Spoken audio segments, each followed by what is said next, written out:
ಎಷ್ಟು ಪಾಟೋಲ್ ಮುಚ್ಚಿದ್ದೀರಾ, ಎಷ್ಟು ಇನ್ನೂ ಮುಚ್ಚಿದ್ದೀರಾ ಅಂತ ಪ್ರತಿ ತಿಂಗಳು ಕರೆದು ಹೇಳೋರು. ನಮಗೆ ಆ ಥರದ ಪರಿಸ್ಥಿತಿ ಬಂದಿಲ್ಲ. ಪಾಟೋಲ್ಸ್ ಇದೆ, ಇಲ್ಲ ಅಂತಲ್ಲ ನಾನು. ಅದನ್ನೆಲ್ಲ ಕೂಡ ಶೀಘ್ರಗತಿಯಲ್ಲೆಲ್ಲ ಮುಚ್ತಾ ಇದ್ದಾರೆ.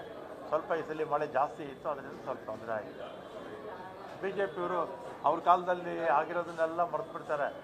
ರಾಶಿ ಕಸ ಬಿದ್ದಿತ್ತು ಎಲ್ಲಿ ಬೆಂಗಳೂರಲ್ಲಿ, ಲಕ್ಷಗಟ್ಟಲೆ ಪಾಟೋಲ್ಸು, ಎಷ್ಟು ಹೇಳಿ ಸಾವಿರಗಳಲ್ಲ ಲಕ್ಷಗಟ್ಟಲೆ ಪಾಟೋಲ್ಸು 2 ವರ್ಷಗಳ ಕಾಲ ಮಾನಿಟರ್ ಮಾಡಿದ್ರು.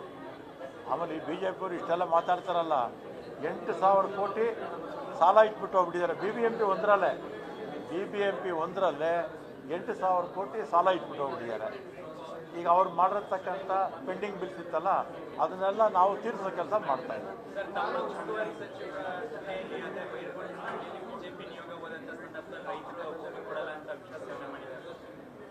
ಅದನ್ನು KEDBನವರು ಮಾಡಿದ್ದಾರೆ.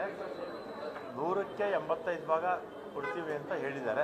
ಒಂದು 15% ಜನ ಇಲ್ಲ ಅಂತ ಹೇಳಿದ್ದಾರೆ. ಅವತ್ತು ಶಿವಕುಮಾರ್ ಅವರು ಹೋಗಿದ್ದಾರಲ್ಲ, ಅವತ್ತು ನಾನು ನೋಡಿದೆ. ಅವತ್ತು ಈ ವಿಡಿಯೋದಲ್ಲಿ ಕೆಲವು ರೈತರೆಲ್ಲ ಕೊಡೋಕ್ಕಾಗಲ್ಲ ಅಂತ ಹೇಳ್ತಾರೆ. ಸಹಜವಾಗಿ ರೈತರಿಗೆ ಕೆಲವರಿಗೆ ಕೊಡೋಕೆ ಇಷ್ಟ ಇರುತ್ತೆ, ಕೆಲವರಿಗೆ ಇಷ್ಟ ಇರೋದಿಲ್ಲ.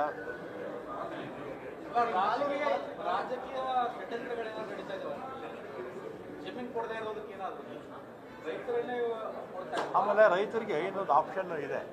ಅವರಿಗೆ ಡೆವಲಪ್ ಆಗಿರೋ ಏರಿಯಾದಲ್ಲಿ ಜಾಗನೂ ಕೂಡ ಕೊಡ್ತಾರೆ.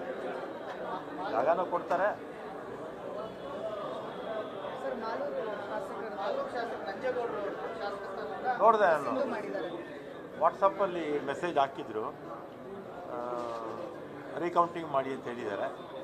ಕೋರ್ಟ್ ಏನು ಆದೇಶ ಕೊಡ್ತಾರೆ ಅದನ್ನು ಮಾಡಬೇಕಲ್ಲ. ಬಿಜೆಪಿಯವರು ಅದಕ್ಕೆ ಈಗೇನು ಮತಗಳ ತರದ ಬಗ್ಗೆ ನೀವು ಹೋರಾಟ ಮಾಡಿದ್ರಿ, ಈ ಕಾಂಗ್ರೆಸ್ನವ್ರು ಏನು ಹೇಳ್ತಾರೆ ಅಂತ ಕೇಳ್ತಾ ಇದ್ದಾರೆ. ಇನ್ನೂ ಒಂದು 2-3 ಇದೇ ಥರದ್ದು ರಿಸಲ್ಟ್ ಬರಲಿ, ಅದು ಆಗಲಿ, ಅವಾಗ ಗೊತ್ತಾಗುತ್ತೆ. ಆರ್ಗ್ಯುಮೆಂಟ್ಸ್ ಎಲ್ಲ ಆಯಿತು, ಆರ್ಗ್ಯುಮೆಂಟ್ಸ್ ಎಲ್ಲ ಮುಗಿದಿದೆ. ಈಗ ಎವಿಡೆನ್ಸ್ ಇದೆ, ಬೇಗ ಮುಗಿಬೋದು. ಸುಪ್ರೀಂ ಕೋರ್ಟ್ ಜಡ್ಜ್ಮೆಂಟ್ ಇದೆಯಲ್ಲ, ಬೇಗ ಮುಗಿಸ್ಬೇಕು ಅಂತ ಬೇಗ ಆಗುತ್ತೆ. ನ್ಯೂಸ್ ಫಸ್ಟ್, ನಿರ್ಭೀತಿಯಿಂದ ನಿಮ್ಮ ಪರವಾಗಿ.